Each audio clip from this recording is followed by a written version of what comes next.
రాజమండ్రి ప్రాంతంలో వరదలు వస్తే కొట్టుకుపోయేటటువంటి గ్రామాలు కొన్ని వందలు, కొన్ని వేల సంఖ్యలో, లక్షల సంఖ్యలో ప్రజలు చనిపోయారు. ఆ సమయంలో గుర్రం వేసుకుని తిరిగినటువంటి ఒక సాధారణమైన బ్రిటిష్ జనరల్, ఆ జనరల్ ఆయనకు బాధ్యత ఏమిటి అనంటే, ఈ భూమిని, తెలుగు ప్రజలను ఆయన ప్రేమించి ఆయన అన్నాడు, ఒక క్రైస్తవునిగా నా కాళ్ళ క్రింద ఇంత మంచి నీరు కొట్టుకొని పోవటమే కాకుండా ఇన్ని గ్రామాలను కొట్టుకుని తీసుకెళ్ళిపోతూ ఉంటే నేను ఎలా గుండె మీద చేసుకుని నిద్రపోవాలి అని ఆలోచించి పైన బంగాల్ ప్రాంతం నుంచి కింద మెడ్రాస్ వరకు ఆయన గుర్రం మీద తిరిగి పల్లం ఎలా ఉంది, నీళ్లు ఎలా వస్తున్నాయి అన్న స్టడీ చేసిన తర్వాత ధవళేశ్వరం దగ్గర ఒక బ్యారేజ్ కట్టాడు.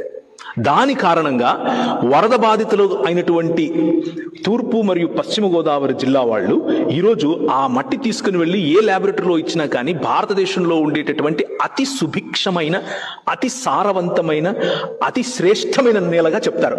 కారణం ఏంటి అంటే, ఒక్క మనిషి చూసిన విజన్. ఆ విజన్ ఏంటి అని అంటే, I love my people, I love Telugu people.